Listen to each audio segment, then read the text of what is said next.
Not every person who causes damage in your life does it with bad intentions. Some of the most harmful people you will ever encounter are people who genuinely believe they mean well. And that is exactly what makes them so difficult to recognize and so hard to distance yourself from. Because when someone hurts you with a smile, you spend more time questioning your own reaction than examining their behavior. Your life will be defined not just by the goals you pursue, but by the people you choose to keep close. And sometimes, the most important decision you can make has nothing to do with adding something. It has everything to do with creating distance from something that is quietly costing you more than you realize. These are the 7 types of people worth keeping at a distance. Not with cruelty, not with drama, just with intention. The first is the person who only appears when they need something. The calls come when there is a favor required. The warmth appears when they are in a difficult situation. But when things are going well for them, the contact disappears.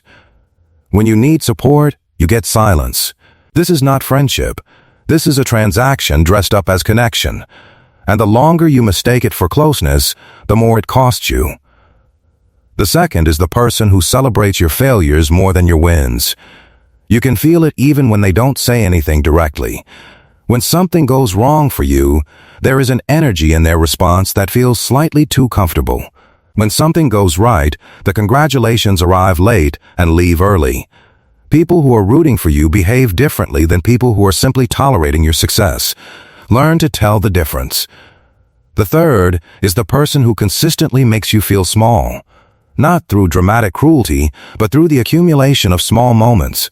A comment here, a dismissal there, a tone that suggests your ideas are slightly ridiculous, a habit of talking over you or talking around you. Individually, each incident seems almost too minor to mention. But the pattern tells a story about how that person sees you. And you should believe the pattern more than you believe the apologies. The fourth is the person who turns your vulnerability against you.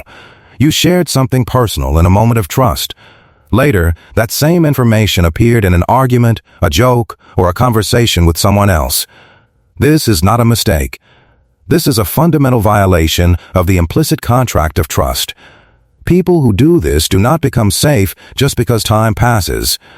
They become practiced. The fifth is the person who is addicted to chaos. Everything around them is always dramatic, always urgent, always somebody's fault. And when you are close to them, you eventually become either a participant in the chaos or a target of it. There is rarely a middle option. Peace-seeking people and chaos-creating people are fundamentally incompatible over the long term, no matter how much genuine affection exists between them. The sixth is the person who never takes accountability. Every mistake has an explanation. Every apology comes with a but. Every difficult conversation ends with you somehow being responsible for what they did. This pattern is not just exhausting. It is a ceiling. You cannot build genuine trust with someone who is constitutionally unable to say they were wrong without immediately redistributing the blame. The seventh is the person who makes you feel like you are too much and never enough simultaneously. Too sensitive when you express pain. Not caring enough when you try to protect yourself.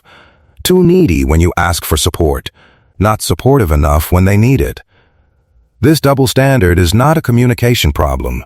It is a power dynamic. And the longer you stay inside it trying to find the right balance, the more your sense of self quietly erodes. Here is the deep truth underneath all 7 of these. Distance is not always rejection.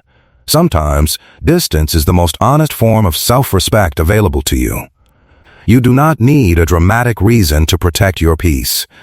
Consistent discomfort is reason enough.